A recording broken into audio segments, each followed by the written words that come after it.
from the McDonald Center on the campus of the University of Sioux Falls. It's the Power Play. And now, the man whose knowledge of hockey knows no boundaries, Dakota Case. Good morning, Sioux Falls. You are listening to The Power Play, Hockey Talk Radio here on KCFS 94.5 FM. What a day. We've got a lot to talk about today. We do indeed. You know what? I gotta say, I saw the strangest thing come in here today. Okay. You know what? It must be Walk Your Bird Day today. Can you imagine that? Walking your bird.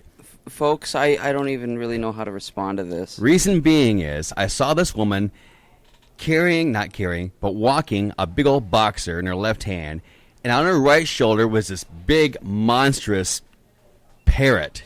The neurologist said everything was okay. I don't know if I believe them. I can't believe it. I mean, this big monstrosity of a bird, about the size of a falcon, was just riding on her right shoulder. She's walking down there casually like she does this every day. And maybe she does, because I don't drive this neighborhood every day.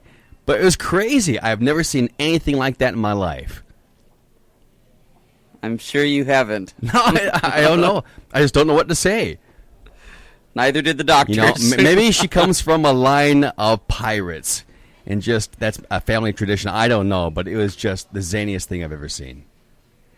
It's gonna be crazy. Okay. We're all here for you. Oh, you mean so you're alluding to maybe that I might be hallucinating? Is that what you're thinking? Oh no, where are you going with this now? No, I'm not hallucinating. But it was just crazy. I've never seen anything like that. We had a fun road trip, didn't we? We did, yes. We did. It was great. We saw the Minnesota Wild and the Blackhawks in Game 3. It was great, Game 3. And it was amazing. Western Conference quarterfinals. The game, perhaps you saw it on TV, where we won overtime 3-2. Fantastic goal by Zucker, 2 minutes and 15 seconds into the overtime period. The place erupted. I'm telling you, it was nuts. It was a madhouse, wasn't it? It was electrifying, you know, and I think they really started things off right. Well, first of all, this was the first NHL playoff game in the state of hockey since 2008. Right. So that's a lot of starved fans that are craving this hockey, this playoff hockey, the intensity of the postseason. And I think they started things out right with Jack Jablonski coming out with the state of hockey flag. Just wheeling out to center ice. And you bet. If you don't know the story about Jack Jablonski, he was an aspiring young hockey player that was injured. He took a check, I think, to the boards, didn't he? Yep, into the boards, and ended up becoming paralyzed from the, from the chest down, but he's starting to get some more movement there. He's actually able to wiggle his toes and stuff like that, I think. But you couldn't help but get a little bit emotional when he came out there, center ice there. All the guys were giving him high fives and that. Speaking of Jablonski, he was actually drafted with the final pick in the 2013 USHL entry draft. That's neat. By the Chicago Steel. That's very cool. Our hats are off to the Steel for that. But the atmosphere there was just intense. It was. 19,238. Yes. And folks, the place only seats 18,000 something. Yeah. So that many extra people were standing around watching that. Mm-hmm. It was insane. Every seat in that place had a rally towel. Yep. And what it was is they actually had local youth hockey programs like we're talking Pee-wee, Bantam. Yep. They had those guys come in and drape the towels. I think it was Saturday, the day before. Right. They came in and just spent the day draping those towels over the seats. I bet those were some tired kids by the end of the day there. I'm not sure they wanted to come back and watch hockey. I don't think so. I don't think so. Seeing everyone waving them around. No, put that back down on the seat. I worked hard to drape that just right over the back of that seat. Oh. I can't work like this.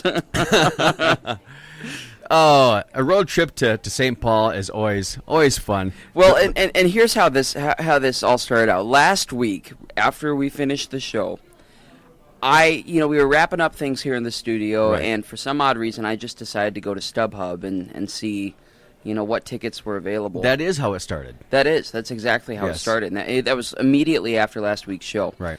And we see because if you went to Ticketmaster, which is basically, StubHub is kind of a broker. Right. Whereas Ticketmaster is, you're basically buying them from the arena there. Mm-hmm. But with Ticketmaster, there were only single seats available. Right. There were no 2, 3, 4 together. Mm-hmm. So if you go to a place like StubHub or Craigslist or what's the other one? I'm not sure. There's others out there. Oh yeah, stuff like that. Right. You'll be able to find those. There's even scalpers outside. Oh yeah, but right in front of the policeman. Yeah, I know. Maybe it's legal for I'm not sure what the legality of that is. I've always thought that scalping was illegal. Yeah. But so we go to StubHub and there's so many tickets available. Mm-hmm. But we think about it for about an hour and we come back and the tickets that we were looking at are gone. Right. So we ended up having to jump on these others. We got section 216 up there right by the lighthouse. Row 9, seats, I want to say like 13, 14 or something like that. Something like that. But it was just an amazing... It was an incredible view. There is not, folks, there is not. If you have never been to a Minnesota Wild game at the XL Energy Center, you're missing out. Just pure and simple, you are missing out. You need to go check it out. There is literally, and I think it's like this in nearly any arena built any NHL arena built in the past 20 years. There just isn't a bad seat in the place. Right. And we were so close to the lighthouse, too. It was amazing. It was a madhouse. It was crazy. You'd hear that. We heard that 3 times that day. Yep. Amazing. The crowd was nuts. I don't get too emotional during games normally. Yeah. But I lost my voice by the end of the day. Oh, yeah. It was crazy. I was up on my feet, hands raised. Yeah! It was embarrassing. I tell you what, it was great. Mm-hmm. It was probably the greatest live sporting event I have ever been to. Oh, hands down. The best I have ever seen the Minnesota Wild play, period. Yeah. They were intense. They were physical. Explosive. They were dominant, really, from the game. The shots on goal they had probably a dozen more shots on goal. Mm-hmm. Oh, they were just dominant. Yes. And, we're going to get into this a little later in the show, but I just want to say one thing here. This series, yes, Minnesota is down 3-1, but it's all about missed opportunities. Minnesota, aside from Game 2, Minnesota just has not been outplayed. Right. This series could just as easily be 3-1 in Minnesota's favor. It's just they haven't been able to capitalize on the power play. Jason Zucker, if his shot in overtime of Game 1 had been an eighth of an inch, a quarter of an inch lower, that would have been an overtime winner. Bickle wouldn't have had the chance to score that overtime winner. Right. It's just a matter of missed opportunities. And I think it's going to be a great game tonight, but we're going to get into that a little bit here. You bet. We'll also be looking around the league there as far as how the quarterfinal series are going with other teams. Yep, and then coming up in hour 2, we'll be wrapping up the Sioux Falls Stampede season as they fell 7-4 to the Fargo Force in Game 5 last night. You've been listening to The Power Play. We are just getting started, so don't go away.